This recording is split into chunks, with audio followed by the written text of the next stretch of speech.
muraho neza abo tubana bakomeza gukurikira inyigisho dutanga kuri uyu murongo. Tubahaye ikaze kuri uyu munsi wa none kandi kugira ngo dutangize reka n'ubundi twiragize Imana. Data wera uhoraho nyiribihe, twongeye kugushimira ineza yawe n'urukundo rwawe n'imbabazi zawe ugira uzitwereka buri munsi. Uyu munsi data turagukeneye kugira ngo ubane natwe muri iki kiganiro turi gutangiza. Ndabizi kuko iyo tukwiragije niyo tugurarise urabyemera ukabana natwe kugira ngo bigende neza. Mu izina rya Yesu data tubisenze, amen. Kuko n'ubundi bisanzwe ni Pastor Sebanyana muri kumwe kuri iki kiganiro cy'inyigisho za Bibiliya. Ndabizi kuko abantu bazumva ntibazumvira ubusa, hari benshi bafashwa. Niyo ntego kugira ngo tuganire izi nyigisho. Reka ikiganiro cy'uyu munsi tuja kuganira, turavuga ni ikiganiro Yesu yavuganye n'abigishwa biwe bari bagize igihe bagendana. Yesu akora ibitangaza bari kumwe n'abigishwa biwe, ariko Yesu bitegereje asanga ntibamuzi kandi baragendanye bari kumwe. Nicyo cyatumye ababaza ngo ese ngo abantu, niko yatangije aravuga ngo ese abantu ubundi bazabanyukana. Noneho abigishwa biwe bari kumwe abatera icyo kibazo. Ubundi ikibazo bisa nkaho yarabateye ikibazo bazi bashobora gusubiza, bumvaga kuko bamuzi, ariko arabareba asanga ntibamuzi neza. Nicyo cyatumye batera ikibazo ngo ese abantu ubundi bazabanyukana. Batangira kuvuga kandi bavuga ibibazo bitandukanye, ibisubizo bitandukanye. Bamwe baravuga ngo uriye rihe, niko baravuga, abandi ngo uriye Yeremiya, abandi ngo uriye Yohana Umubatiza, ubwo niko abandi ngo uri umuhanuzi kimwe n'abandi. Noneho Petero yumva bavuze ibibazo bitandukanye, nawe aravuga ngo uri Kristo umwana w'Imana. Yesu aramusubiza ati naba si wowe uzi wowe urumva. Yesu yabonye ko atamuzi, aramubwira ngo rero kubera kuko nawe ubimenye neza, aramubwira ngo nawe rero uri Petero, kandi Petero mwene Yohana, ni ukuvuga ko uru rutare ubundi Petero bisobanura mu rutare. Urutare Petero cyangwa Petros ni ibuye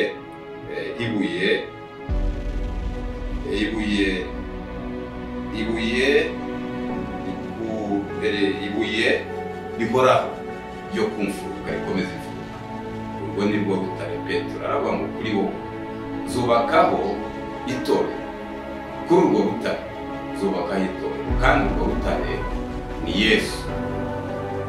Hanyuma rero ubundi abigishwa ntabwo bari bamuzi neza kandi bari kumwe nawe, kimwe n'uko abantu n'ubu ngubu muri iki gihe usanga abantu bagendana na Yesu bibwira ko bazi Yesu, ariko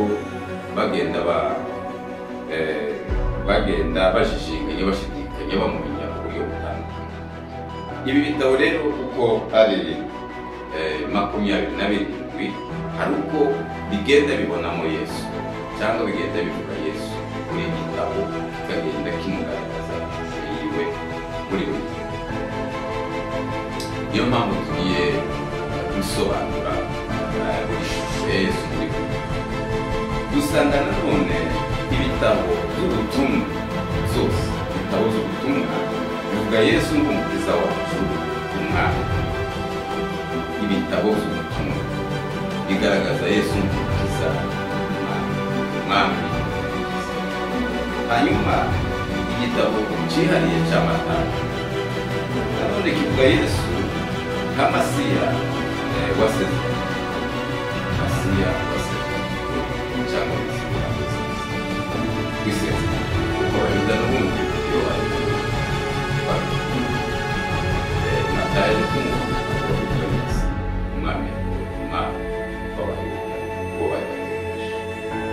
hanyuma rero nanone ubutumwa bwa Mariko. Ubutumwa bwa Mariko mubona ari Kristo umukiza,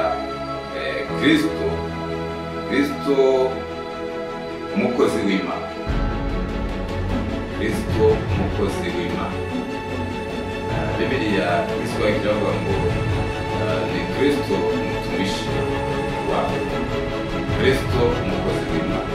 Ubundi kuko Mariko yamubonye nk'umukozi kandi ukunda gukora, ahubwo yarabikora bamutanga.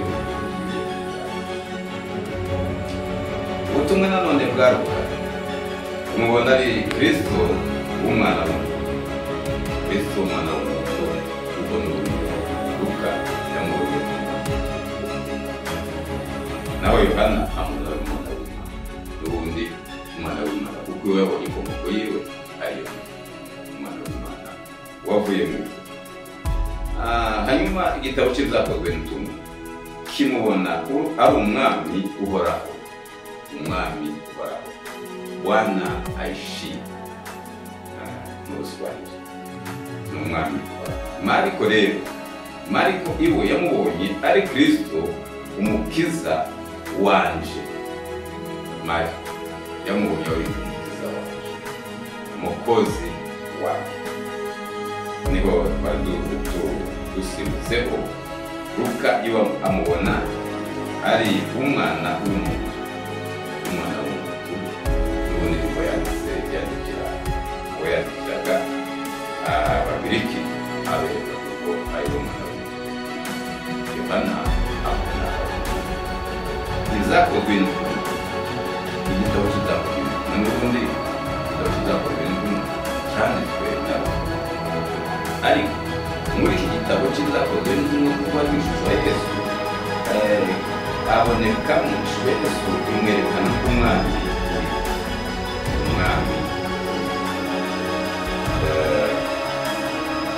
Naho igitabo cy'Abaroma kimugaragaza ari Kristo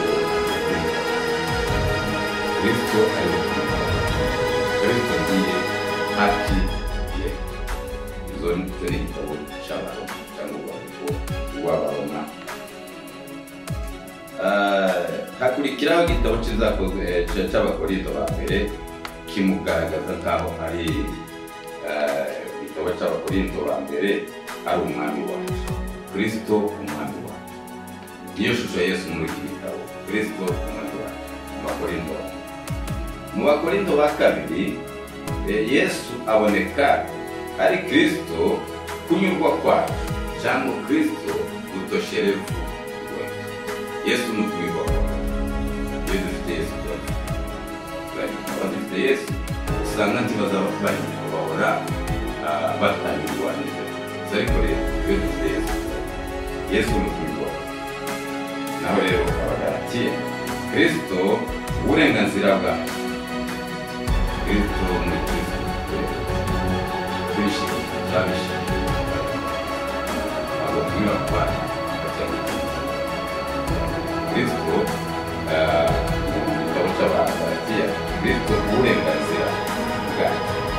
Naho mu gitabo cy'Abaefeso, Kristo niwe byose muri byose. Dufite Yesu nanone ni zose muri byose. Cy'Abaefeso cyangwa Yesu Kristo niwe byose muri byose. Abafilipi ni Kristo izishimuza, Kristo niwe zishimuza. Dufite Yesu dufite izishimo. Abafilipi rero baje Pawulo aje kwandikira Abafilipi, yabandikira ngo muzamwishime, ngo mukore mwishime, kandi wineza yawe umenye kuvuga ngo dufite Yesu tuba twishimye, duhora twishimye. Abafite Yesu bahora bizishimye. Kristo izishimye. W'Abafilipi rero Kristo niwe zishimye. Abakosa Kristo ni ubugingo bwacu cyangwa ububaye. Kristo ni ubugingo Yesu agaragara ari cyangwa ububaye. abatesalonike ba mbere bagaragaza Yesu Kristo umwami. Kristo umwami. Naho abatesalonike ba kabiri ni umwami wacu uzaza. Umwami wacu uzaza cyangwa niwo uvamo Kristo umunsi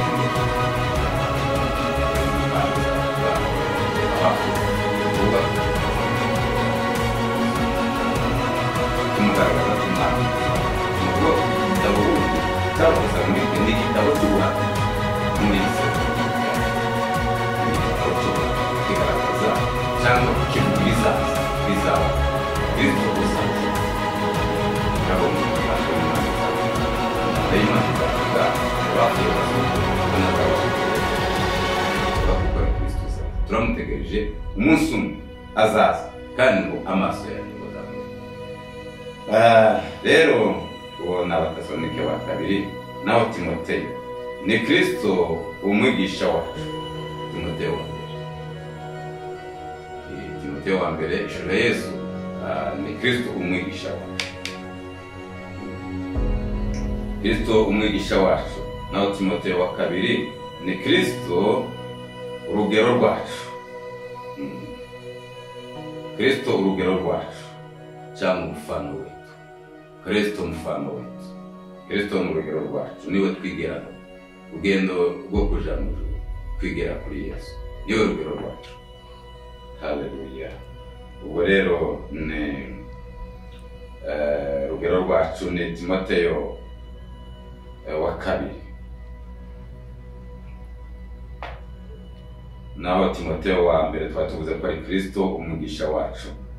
Timoteyo wa kabiri ni Kristo urugero rwacu. Tito na Filemoni bimubona kimwe k'icyitegererezo cyacu, umwami n'umwigisha wacu. Uwo ni Tito na Filemoni, icyitegererezo cyacu, umwami n'umwigisha wacu. Abo zo ni ibitabo bibiri bimubonye mu ishusho imwe. Naho rero Abaheburayo, igitabo cy'Abaheburayo kimubona ari umwami wacu imbere y'intebe y'ubwami.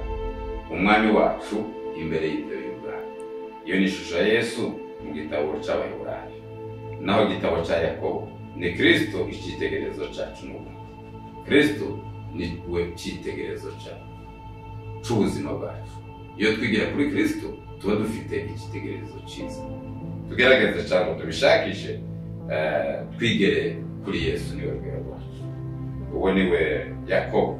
Naho Petero wa mbere, Kristo ni ibuye rinini ry'imfuruka ryo kwizera kwacu. Ibuye rinini kuko twabibonye bwa mbere, kuko Yesu yabwiye Petero ngo wowe ni Petero, kandi Petero bisobanura ngo kuri wowe niho nzubaka itorero, kandi ibuye n'ubundi niwe Kristo. Kristo ni ikomeze vuba. Petero wa kabiri, Yesu Kristo ni imbaraga zacu. Muri Petero wa kabiri bimubona ko icyo gitabo kigaragaza Yesu ni imbaraga zacu. Iyo tumufite tuba dufite. Uwo ni Petero wa kabiri. Nanone Yohana wa mbere n'uwa kabiri, urwandiko rwa Yohana wa mbere n'urwa kabiri n'urwa gatatu n'urwa Yuda. Izo nzandiko kwa zimwe. Urwandiko rwa mbere rwa Yohana n'urwa kabiri n'urwa gatatu n'urwa Yuda biboneka Yesu abonekamo ari ubuzima, ukuri, inzira n'uburinzi. Haleluya. Izo ni ibitabo bitatu bihuje ishusho imwe cyangwa bimubona muri aya. Ubona ko ari ubuzima, Yesu ni ubuzima, Yesu ni ukuri, Yesu ni umurinzi. Izo ni ibitabo izo nzandiko kwa zimwe. Ubuzima, ukuri, inzira, umurinzi. Naho izahishura Yohana bibona ko Yesu izahishura Yohana Kristo ni umwami wacu Masiya. Kristo Masiya cyangwa Kristo umwami wacu. Iyo niyo shusho ya Yesu igaragara muri ibi bitabo uko ari 22 tugaragaje twerekanye ishusho ishusho ya Yesu kugenda igaragara muri we. Kimwe nuko twatangije tuvuga kuko Yesu yagendanye n'abigishwa ariko ntibari bamuziranye. Natwe kenshi abantu hirya no hino usanga bagendana na Yesu bamenye kuvuga kuko bazi Yesu ariko ntibamukunda neza. Turakwifuriza kubera ka Petero washubije neza Yesu ababajije ubundi abantu bamwe batandukanye, bamwe ati Yohana, abandi abandi muri Eliya, abandi mu Muhammad kumwe n'abandi. Ariko wowe uri Kristo umwana w'Imana. Birashoboka kuko nawe waba usoma Bibiliya kenshi cyangwa wibwira kuzi Yesu ariko utamuzi. Ariko biramumenye nuko ugomba kumenya nuko ukamenya nuko agaragara muri mwe. Bane banyumva turi kumwe kuri uyu murongo bifuje kumenya Yesu mu butumwa cyangwa mu bitabo by'ubutumwa uko ari 22 ugenda umenya mu Yesu kandi ukamenya neza n'ugikunda no gukunda. Imana igufashe